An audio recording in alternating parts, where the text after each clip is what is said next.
BJP বা ইপিপিএলৰ নেতৃত্বক যে আমি যেহেতু কেণ্ডিডেট দিছোঁ গতিকে তেখেতসকলে যাতে আমাৰ ফটো বা জিএছপি ফটো বা আমাৰ যিটো চিম্বল সেইটো যাতে তেওঁলোকে ব্যৱহাৰ নকৰে আৰু ইয়াৰ পিছতো তেওঁলোকে কৰে। আমি আফটাৰ 16 তাৰিখৰ পিছত আমি ইলেকশ্যন কমিশ্যনক পাৰ্টিৰ ফালৰ পৰা অৱগত কৰাৰ কাৰণে আমি বাধ্য থাকিম।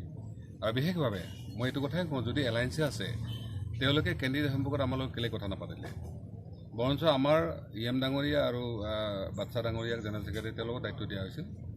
তেওঁলোকে যেতিয়া কথা পাতিব গৈছিল তেতিয়া তেওঁলোকক জাষ্ট কৈছে যে আচলতে আমি কেণ্ডিডেট দিলোঁ, আপোনালোকে ছাপোৰ্ট কৰক। যিহেতু এটা জিএছপি পাৰ্টি গঠন হৈছে, আমাৰ যথেষ্ট ৱাৰ্কাৰ আছে, আমি দুগৰাকী MP আছোঁ, তেওঁলোকে যে এটলিষ্ট যদি আমাৰ লগত কথা পাতিলেহেঁতেন সৌজন্যৰ খাতিৰত যে আমি কেণ্ডিডেট দিব লাগিছে, আপোনালোকে ছাপোৰ্ট কৰি, তেতিয়া আমাৰ ক'বলৈ একো নাছিল। গতিকে আমাৰ কাৰণে একো ৰাস্তা তাতে ৰৈ থকা নাই, যাৰ কাৰণে যিহেতু আমি যেনেকৈ MP দিল্লীত আছোঁ, দিল্লীত থাকি আমি সমগ্ৰ কথাখিনি ক'ব পাৰিছোঁ। একেধৰণে ষ্টেট ৰিলেটেড যিবিলাক বিষয় আছে, ল এণ্ড অৰ্ডাৰ হওক, মাটি বাৰী সমস্যা হওক, গাঁও গঠনৰ ইছ্যু হওক, জনজাতিকৰণৰ ইছ্যু হওক, বিভিন্ন ধৰণৰ অৰুণোদয় আঁচনিৰ পৰা আৰম্ভ কৰি অসম চৰকাৰৰ যিবিলাক আঁচনি আহে উন্নয়নৰ আদি কৰি, সেই গোটেই কথাখিনি কোৱাৰ কাৰণে আমাৰ এজন MLA দৰকাৰ আছে, যিহেতু দিছপুৰ আমাৰ প্ৰতিনিধি। সেইকাৰণে আমি দুটা সমষ্টিত ইলেকশ্যন খেলিছোঁ এইবাৰ। আৰু আমাৰ দৃঢ় বিশ্বাস গোসাইগাঁও আৰু তামোলপুৰত নিশ্চিতভাৱে আমাৰ কেণ্ডিডেট জয়যুক্ত হ'ব। আৰু এটা কথা মই কৈ থওঁ, কালি আমি দেখিছিলোঁ আমাৰ অশোক সিংগল ডাঙৰীয়াক আপোনালোকে কোনোবাই মিডিয়া সুধিছিলে যে ইয়াৰ পজিশ্যনটো কি। তেখেতে যিটো কথা কৈছে যে AIDF আৰু ইপিপিএলৰ মাজত তেওঁলোকে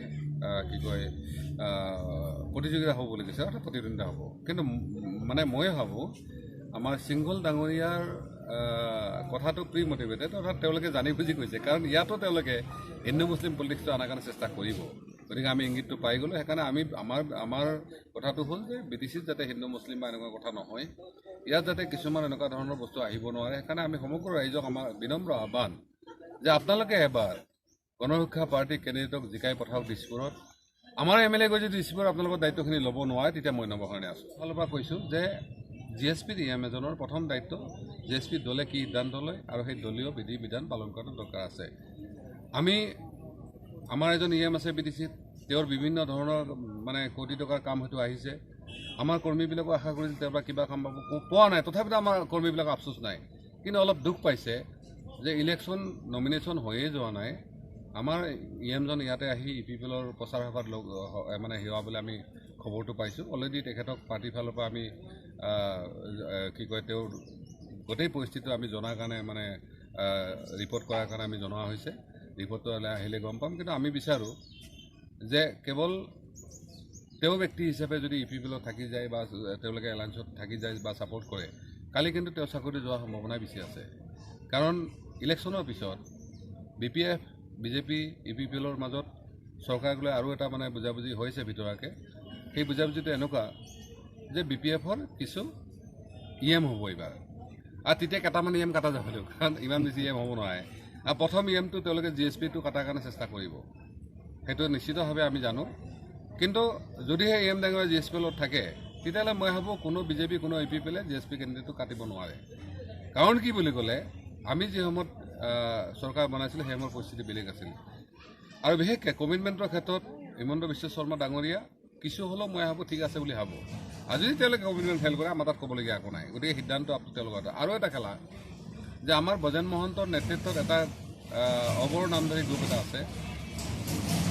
তেওঁলোকক আমি যেনেকৈ আমাৰ পৰৱৰ্তী সুবিধাৰ কাৰণে গাহৰি মুৰ্গী ধৰি ৰাখোঁ, তেনেকুৱা ধৰণে হয়তো গহনীয়া কৰাৰ কাৰণে চেষ্টা চলিছে। আৰু তেওঁলোকে যোৱাবেলি আমাৰ পাৰ্টিৰ সিদ্ধান্তৰ এগেইনষ্টে গৈ কিছুমান জেগাত তেওঁলোকে প্ৰচাৰ কৰিছিল। এইবাৰো তেওঁলোকে তেনেকুৱা কৰাৰ সম্ভাৱনাটো আছে। আৰু বিশেষভাৱে যিহেতু গাঁও গঠনৰ কমিশ্যন গঠন হৈছে, আৰু কমিশ্যনত আমি যিখিনি গম পাওঁ গাঁও গঠন নোহোৱাৰ সম্ভাৱনাই বেছি আছে। আৰু সেইকাৰণে সেই পৰিস্থিতিত যদি ৰিপৰ্টটো আহে, যাতে আমাৰ কিছুমানে গৈ চৰকাৰ পক্ষত বা কমিশ্যনৰ পক্ষত কথা কয়, সেইকাৰণে তেওঁলোকে এতিয়াৰ পৰা কিছু প্ৰিপেৰেশ্যন আৰম্ভ কৰিছে। গতিকে এই কথাখিনি মই আগতীয়াকৈ জনাইছোঁ।